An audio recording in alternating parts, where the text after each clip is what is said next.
Bismillahirrahmanirrahim. Assalamu alaikum everyone. Welcome back to Node.js tutorials. This is your instructor Ali Raza and today I'm going to teach you Express application and Express module. So let's start and have a look what we have today.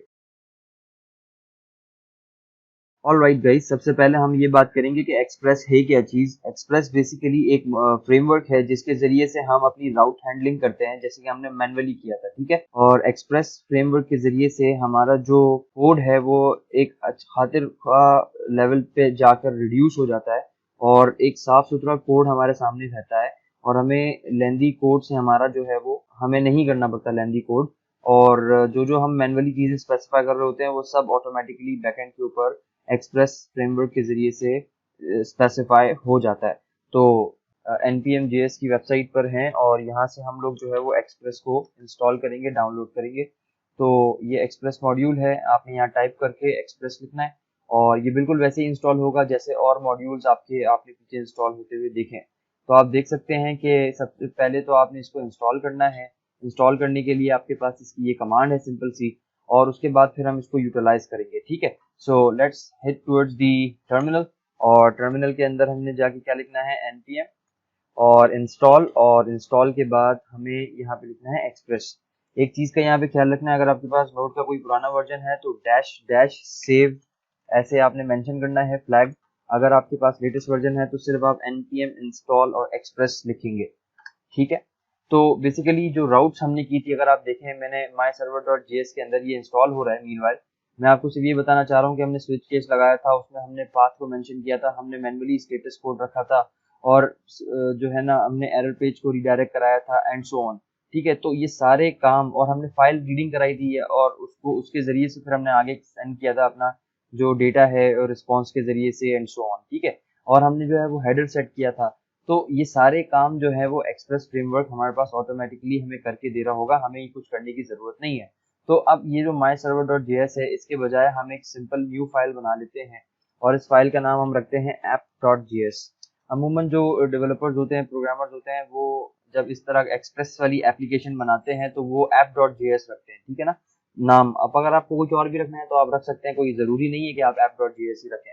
अच्छा, इसमें सबसे पहले हम क्या करेंगे, हम इसमें सबसे पहले जिस तरीके से हमने मॉड्यूल्स को लोड करवाना होता है वैसे हम मॉड्यूल्स को लोड करवाएंगे। और हमारे पास जो है वो इसका नाम हम रख देते हैं ऐप, बल्कि इसका नाम हम रख देते हैं एक्सप्रेस और इक्वल्स टू, और यहाँ पे हम लिख देंगे रिक्वायर, और रिक्वायर के अंदर हमारे मॉड्यूल का नाम हो जाएगा एक्सप्रेस, ठीक है, एंड सेमीकोलन। इसके बाद हम सिंपल यहाँ पे एक काम करेंगे, एक ऑब्जेक्ट बनाएंगे एक्सप्रेस के फ्रेमवर्क का और उसका नाम हम यहाँ पे रख रहे हैं ऐप इज इक्वल्स टू। और जिस तरीके से हम प्रोग्रामिंग में कंस्ट्रक्टर बनाते हैं बिल्कुल वैसे ही मैंने यहाँ पे जो है वो इसके एक ऑब्जेक्ट को इनिशियलाइज कराया है, ठीक है। इट इज नॉट नेसेसरी कि आप इसका जो नाम है वो ऐप ही रखें, आप कुछ और भी रख सकते हैं। इट्स बेसिकली कि हम लोग अपना सर्वर जिस तरीके से यहाँ माई सर्वर में हम सारा काम कर रहे थे, HTTP लोड कराया था हमने, सर्वर को क्रिएट कराया था हमने, तो ये सारी चीजें अब हम लोग किसके जरिए कर रहे हैं, एक्सप्रेस के जरिए कर रहे हैं, ठीक है। तो यहाँ पर जो अब मुझे करना है वो ये करना है कि ऐप डॉट लिसन, जिस तरीके से हमने सर्वर को लिसन करवाया था यहाँ पर भी हमारे पास लिसन का एक फंक्शन है और इस लिसन के अंदर हमने सिर्फ जो है वो एक चीज देनी होती है, वो है पोर्ट नंबर। अच्छा, यहाँ पर हमने पोर्ट नंबर दिया है और यहाँ पे हमने, अगर आप देखें, हमने लिसन के बाद यहाँ लोकल होस्ट मेंशन किया और उसके बाद कॉल बैक फंक्शन। लेकिन एक्सप्रेस के अंदर आपको यहाँ पर लोकल होस्ट लिखने की जरूरत नहीं है, it automatically gets the default call back address या लूप बैक एड्रेस जो कि हमारा लोकल होस्ट है 127.0.0.1। आपको ये करने की जरूरत नहीं है, यहाँ पे ऑटोमेटिकली डिटेक्ट्स, ठीक है। दूसरी चीज आप मैनुअली कर सकते हैं, लेकिन उसके लिए जब आप एडवांस लेवल पे काम कर रहे हो, जब आप वेब सॉकेट्स वगैरह पे काम कर रहे हो, खैर अभी हमें उसकी जरूरत नहीं है, जस्ट इसको यहाँ पर ही आप रहने दें, ठीक है। तो लिसन आपने करवाया, इसी से आपकी जो है वो सर्वर आपका स्टार्ट हो जाएगा, आपको कुछ और लिखने की जरूरत नहीं है। अब अगर आपने जो है वो इसमें बेसिकली आपने अगर ये करना है कि आपने किसी राउट को हैंडल करना है, तो उसके लिए आपके पास जिस तरीके से सर्वर डॉट जेएस के अंदर तो बहुत सारे आपने यहाँ पे राउट्स दिए हुए हैं, ठीक है ना, कि अगर फॉरवर्ड स्लैश हो तो इस तरह चले जाना और यहाँ पे चले जाना अबाउट के लिए एंड सो ऑन पाथ के अंदर। लेकिन अब प्रॉब्लम यहाँ पर ये है कि मुझे जो है वो तो सिंपल था, हो गया, लेकिन अगर कोई फॉर्म सबमिशन हो रही है, गेट के अलावा कोई पोस्ट रिक्वेस्ट है, तो there are so many type of request, right, कि फॉर्म सबमिशन से डेटा आ रहा है और इस तो उस वक्त आपका कोड बहुत ज्यादा कॉम्प्लेक्स हो जाएगा अगर आप इस सिनेरियो को फॉलो करते हैं। लेकिन यहाँ पे सिंपल आपके पास जो है वो इसी गेट रिक्वेस्ट है, ये देखें गेट, और इसी तरीके से आपके पास पोस्ट रिक्वेस्ट है एंड सो ऑन। ठीक है, तो फिलहाल मुझे जो है वो गेट रिक्वेस्ट हैंडल करवानी है, ब्रैकेट ओपन, और इसके अंदर सबसे पहले जो मुझे यहाँ पे देना है वो देना है कि मुझे मुझे जो है वो मेरा यूआरएल क्या है जिसको मैं गेट कराऊंगा। ठीक है, इस तरीके से। और जब मैंने गेट रिक्वेस्ट को हैंडल करा हुआ, इसके बाद मेरे पास जो दूसरा आर्ग्यूमेंट है यहाँ पर, वो एक कॉल बैक फंक्शन है, जैसे हमने वहां पे किया था, एंड समथिंग लाइक दिस। तो ये एक फंक्शन आ गया।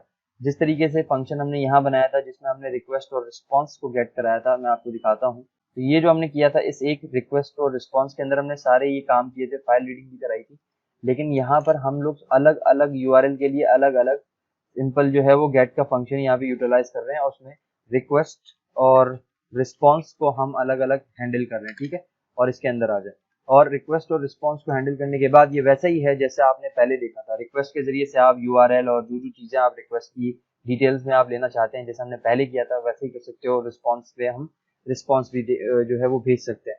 तो रिस्पॉन्स अगर मुझे भेजना है, फर्स्ट करना है, अगर मैं फॉरवर्ड स्लैश पे जा रहा हूँ, मतलब मेरी होम डायरेक्टरी पे जा रहा हूँ, तो मैं रिस्पॉन्स डॉट सेंड, तो मैं क्या रिस्पॉन्स सेंड करना चाह रहा हूँ यहाँ पे, एक तो ये फंक्शन है।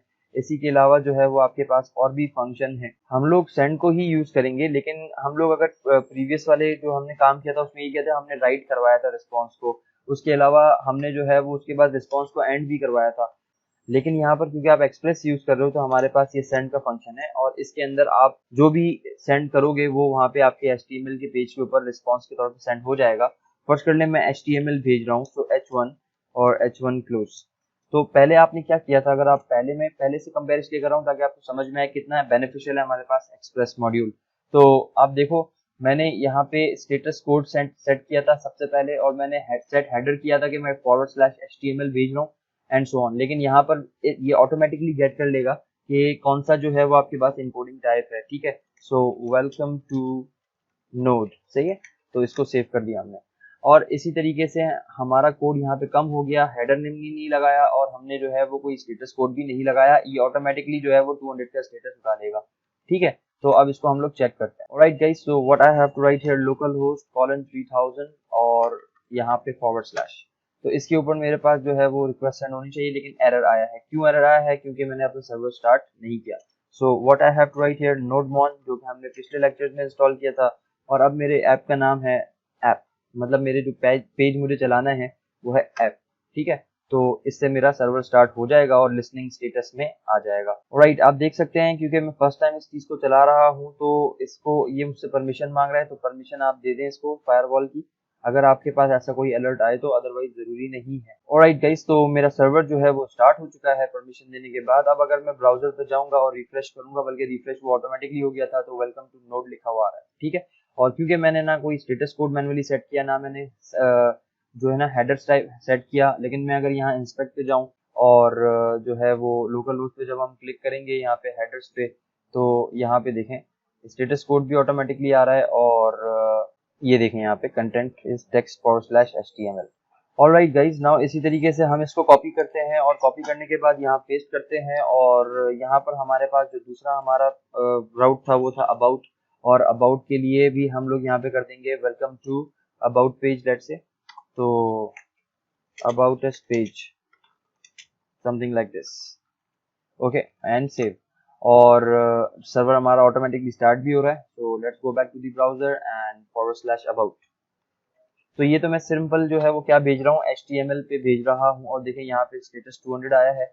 और अब मैं जब दोबारा फॉरवर्ड स्लैश पे जाऊंगा, तो अब भी देखें आपके पास यहाँ पर स्टेटस 304 आया है, वो किसी वजह से पीछे से मैंने चेंजेस किए हैं, तो इस वजह से 304 आ रहा है, वरना बाय डिफॉल्ट जो है वो 200 स्टेटस आ रहा होता है। ठीक है, सो फॉरवर्ड स्लैश अबाउट पे हमारे पास अबाउट आ रहा है, तो हमारी राउटिंग तो यहाँ पे चल रही है। लेकिन अब मुझे जो है वो इस तरीके से तो मैं HTML नहीं भेजूंगा। ऑफ कोर्स हमने, अगर आप प्रीवियसली अगर आपको याद हो, तो हमने पूरी पूरी फाइल भेजी थी HTML की, और जब फॉरवर्ड स्लैश टैकल हो तो उसके लिए हमारे पास रिस्पॉन्स डॉट सेंड फाइल का एक फंक्शन है।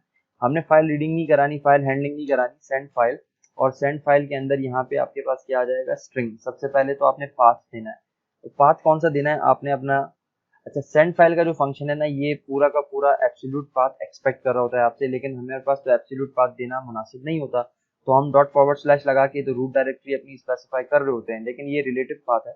और रिलेटिव पाथ जो है वो ये समझता नहीं है। तो हम पहले तो रिलेटिव पाथ दे देंगे। यहाँ पे हमारा जो पेज है वो यहाँ पर हमारी रूट डायरेक्टरी के अंदर ही है, जिसका नाम है index.html। सो index.html, ठीक है। अच्छा, index.html देने के बाद जो अगला पैरामीटर इसके अंदर रिक्वायर्ड है वो है कर्ली ब्रैकेट्स के अंदर, और यहाँ पर आप मेंशन करोगे रूट, और रूट के बाद आप लिखोगे कॉलन, और कॉलन के बाद आप यहाँ पे बताओगे कि भाई रूट कौन सी है इसकी। और मैंने आपको एक फंक्शन पढ़ाया था, वो है अंडरस्कोर अंडरस्कोर डर नेम, मतलब एक एट्रीब्यूट है ये डर नेम। इससे क्या होता है, आपके पास जो आपकी करंट डायरेक्टरी है app.js की, वो करंट डायरेक्टरी उठ के आ जाएगी। तो करंट डायरेक्टरी app.js की वही है जो आपके इंडेक्स की है, तो करंट डायरेक्टरी इससे उठ के आई, और इसके साथ फिर ये ./concatenate हो जाएगा, और इस तरीके से आपका रिलेटिव पाथ इस पाथ से जाकर मिल जाएगा। ठीक है, तो आप यहाँ पे हार्ड कोड करने के बजाय अपना रिलेटिव पाथ भी दे रहे हो और अपने फोल्डर का रूट डायरेक्टरी भी यहाँ पे स्पेसिफाई कर रहे हो। ठीक है, okay, so apply semicolon at the end. एक बार फिर से रिपीट कर देता हूँ अगर आपको ये समझ में नहीं आया। ये जो सेंड फाइल का फंक्शन है, इसके अंदर ये आपसे एब्सोल्यूट पाथ मांग रहा होता है। एब्सोल्यूट पाथ होता है जैसे कि C drive colon ABC folder colon DEF folder and then file का नाम। और रिलेटिव पाथ वो होता है कि जो आपका जो है वो आगे का पाथ होता है, और शुरू से आपका वो पाथ नहीं होता। ठीक है, तो अब यहाँ रिलेटिव पाथ तो वो मांगता ही नहीं है, यहाँ वो एब्सोल्यूट पाथ मांगता है, लेकिन एब्सोल्यूट पाथ हमने यहाँ देना नहीं है। तो उसके लिए हमारे पास एक सेकंड आर्ग्यूमेंट है यहाँ पे, वो ये कर्ली ब्रैकेट्स के अंदर है, जिसको हम रूट से स्पेसिफाई कर रहे होते हैं। और उसके अंदर हमने क्या कह दिया कि भाई ये जो सेंड फाइल हो रही है, इसकी जो जो रूट है या जो इसका बेस है वो है डर नेम अंडरस्कोर डर नेम, हमने शुरू में पढ़ा था।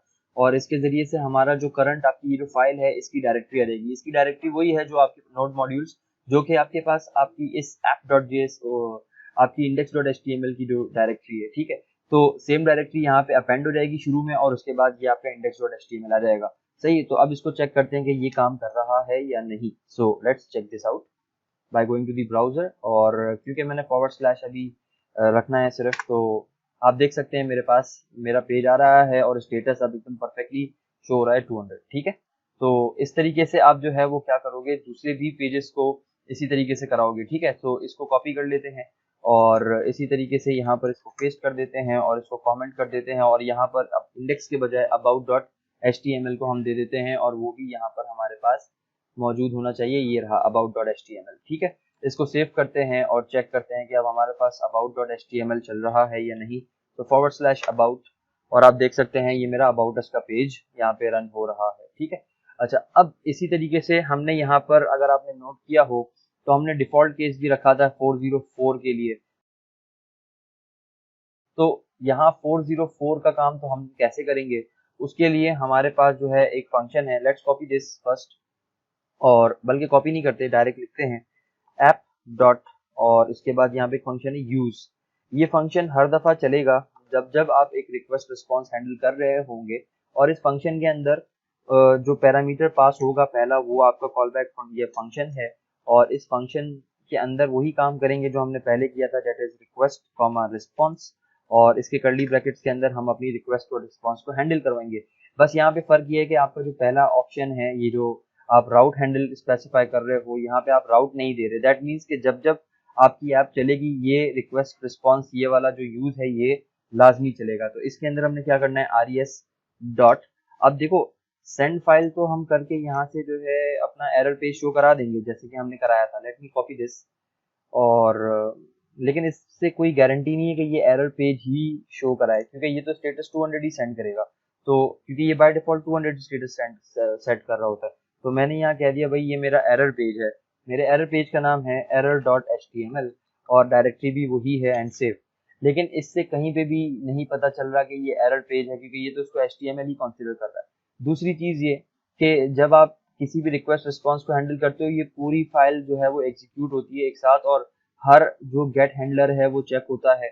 तो जहां जो राउट आपकी मैच हो जाती है वो वाला गेट हैंडलर चल जाता है और बाकी रह जाता है। लेकिन अगर आपने जो है वो ये यूज भी यूज किया हुआ है अपने इस फाइल के अंदर, तो अगर इनमें से कोई भी राउट मैच नहीं करता तो उसके बाद ये चल जाता है, अदरवाइज ये नहीं चलता।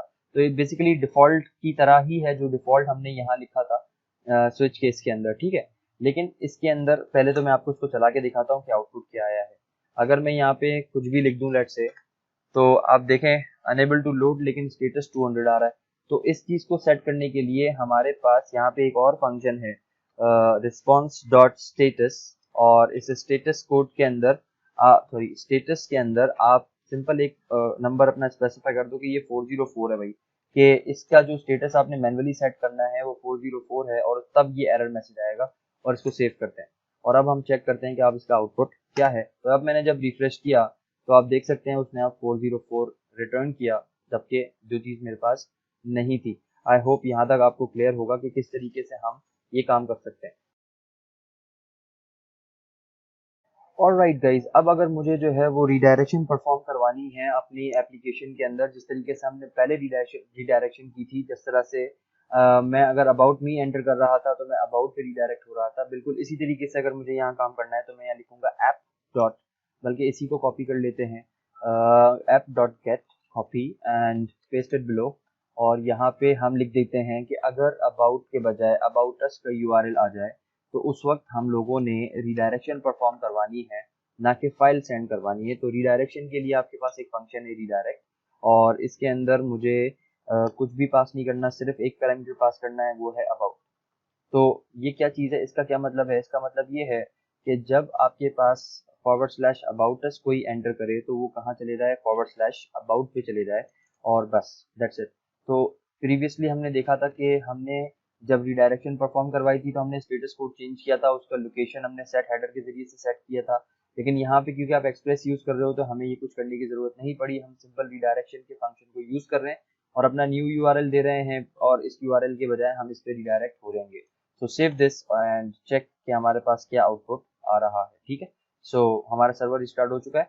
Let's go back to the browser और यहाँ पे हम जाएंगे अबाउट अस के ऊपर। सो जब हम अबाउट अस पे जा रहे हैं तो आप देखें मैं रिडायरेक्ट हुआ और स्टेटस भी 304 आ रहा है, और अबाउट अस का पेज मेरे पास अबाउट का पेज आ रहा है जो कि हमने यहाँ पे रिडायरेक्ट करवाया है। आई होप यहाँ तक क्लियर है आपको। ओके गाइस, तो आप जरा कोड को कंपेयर कर लेते हैं। अगर मैं इस कोड की बात करूं तो ये मेरा जो है वो 404 वाला कोड है, और ये जो है मेरा रिडायरेक्शन का कोड है। लेकिन ये सारा काम आज हमने एक्सप्रेस के जरिए किया है, और यहाँ पे अगर हम इस कोड को सारे के सारे को देखें तो इस कोड में और इस कोड में बहुत ज़्यादा फर्क है, और ये देखने से ही थोड़ा कॉम्प्लेक्स और मुश्किल लग रहा है और लेंदी लग रहा है। लेकिन यहाँ पे आप देख सकते हैं हर चीज़ एकदम क्रिस्टल क्लियर है और हर चीज़ का अपना एक फंक्शन है। तो बहुत आसानी से हमने फाइल को रीड भी करवा लिया और फाइल के अंदर जो है वो काम भी करवा लिया, ठीक है ना, और रिस्पॉन्स भी सेट करवाया और सारा कुछ करवा दिया हमने। तो फ्रॉम नाउ ऑनवर्ड्स हम लोग जो है इस app.js को यूज करेंगे, और myserver.js जो हमारे पास जो फाइल है हमारी, उसको हम डिलीट कर देंगे ताकि हम किसी एक की पास ही स्टक रहें। तो myserver.js इसको बंद कर देते हैं या डिलीट कर देते हैं। आई होप यहाँ तक क्लियर है। अगर आप चाहें तो डिलीट कर दें, रखना चाहें तो आप रख भी सकते हैं, मसला नहीं है, इट्स अप टू यू। ठीक है, thank you so much, take care, Allah Hafiz. Don't forget to press the subscribe button and share these videos with others, and do press the bell icon for daily tutorials. Thank you so much, Allah Hafiz.